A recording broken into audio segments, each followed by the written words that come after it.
Thank you so much. I appreciate that very, very much. Yes, this is a newest edition of the Depuy Pinnacle HIP Litigation Podcast. Your host GF here with a couple of updates, briefs, and some good news, some bad news, and some things that I'm going to ask you to give me your opinion on. Before we get going, first and most important, your people listening has just been great. I appreciate all the people listening, and I will return each and every one of the emails you sent to my hiplitigation@gmail.com. And please, before we go further, click down there where there's see the thumbs up? That helps me get higher ratings on so click down there on thumbs where there's a little thumbs up. Okay, you've done very well so far, and that's just about all you have to do. Subscribe where there's a little button that says subscribe here so that you'll automatically get each episode, and on to the news. So I'm actually recording this on Friday because I'm not sure if I'm going to have doctor appointments on the 28th, which is Monday. What's happened since is a little bit disappointing. I built up a particular lender because they had been the only one that came through and lent me money when I had not had the revision surgery. I'm currently at home recuperating from the hellacious revision surgery.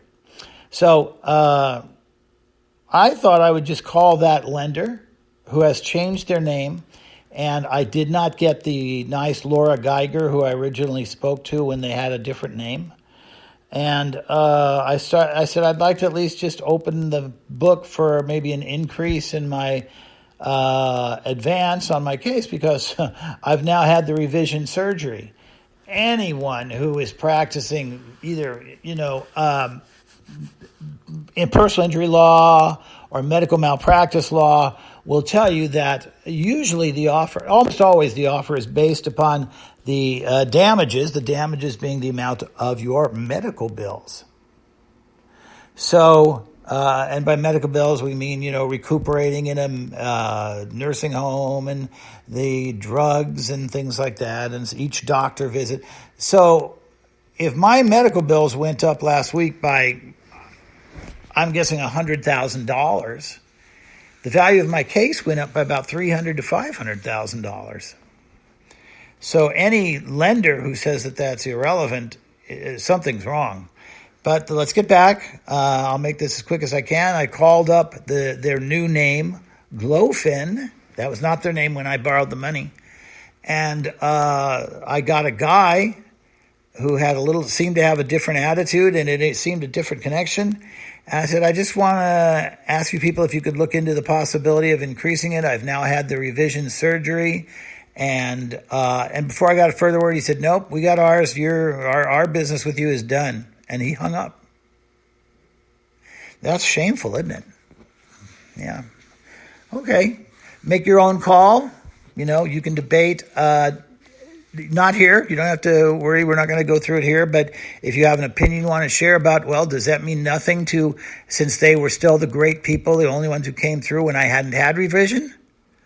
Or does that mean everything to you where you say, I don't want anybody who gets in the door with with very little money, not $20,000. That's not what I was going to say. And gets in here, and next time you say, hey, can I get a little more money? They go, no.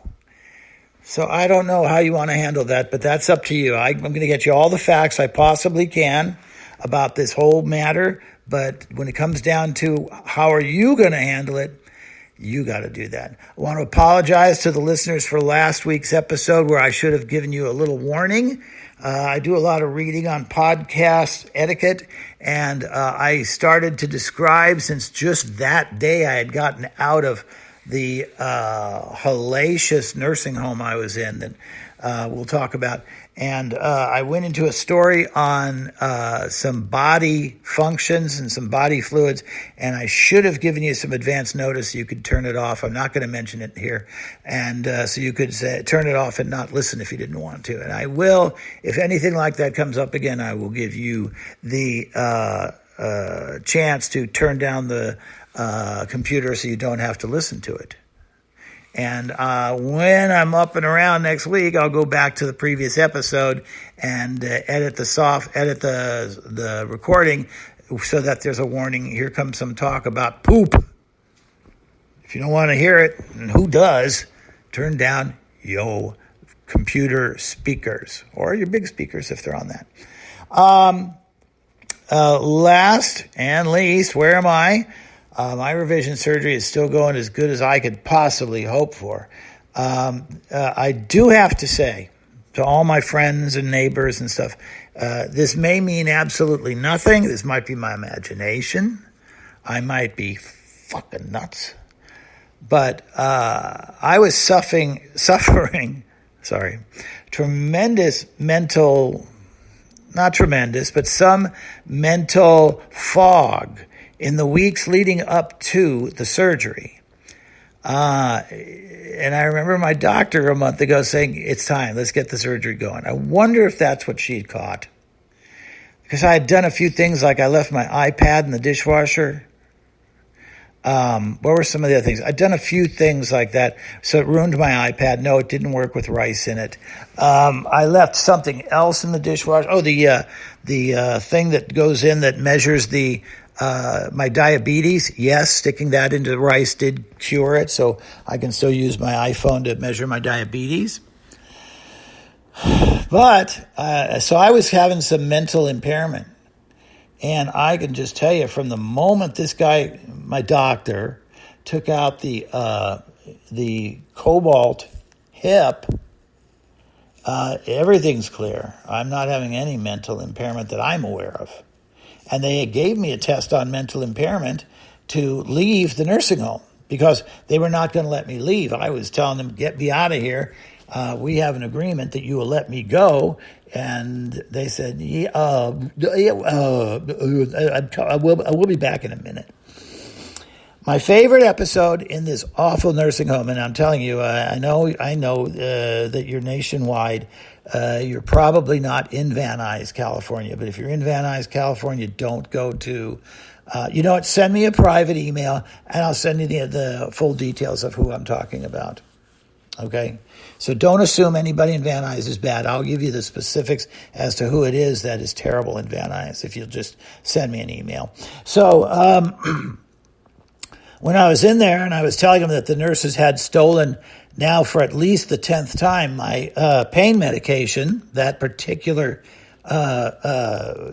hourly, not for hour, quarter, 4-hourly delivery, and some smarmy jerk who had been assigned the task of keeping me there, kept coming back to me and saying, I'm sorry, I tried to arrange a ride, but they're in a meeting, and only my boss has the credit card for the Uber, and so I can't arrange an Uber home for you without my boss's okay, and I can't interrupt the meeting.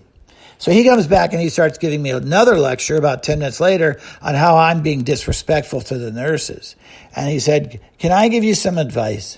Your treatment of these. And I said, no, you can't give me advice. I don't take advice from people who aren't allowed in the meeting. I give advice to the people in the meeting, and I charge them $450 an hour for my time. So no, if Sonny, you can't get into the meeting, no, I don't need your advice. And oh boy, everybody gave me dirty looks. And to pay me back, they stole a complete cardboard panel of my Norco as I left. So that was about 30 Norco pills they stole from me. I don't care. I'm not going to need them. But I am going to still file a police report, though, just to watch them happily lose their licenses. That's about it. Nothing else new, but I did want to give you the bad news that my fabulous lender, who I thought I was in love with, turned out to be just another lover who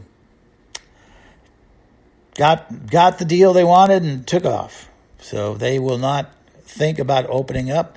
I'm going to spend some time today and probably tomorrow seeing if there's anybody out there that has any interest in maybe giving me another advance or buying out the previous advance and lending me something substantial as opposed to something life-saving. And If not, I will see you the first week of November. And if you have any emergency, if you have an emergency, call 911, please. And if you would like to go to our Patreon page and chip in financially for the show, we don't have a Patreon page and we don't accept chip-ins towards the show. But thanks for thinking that way. American Cancer Society, they're always good. And we will talk to you the first week of November. And thanks a lot for listening.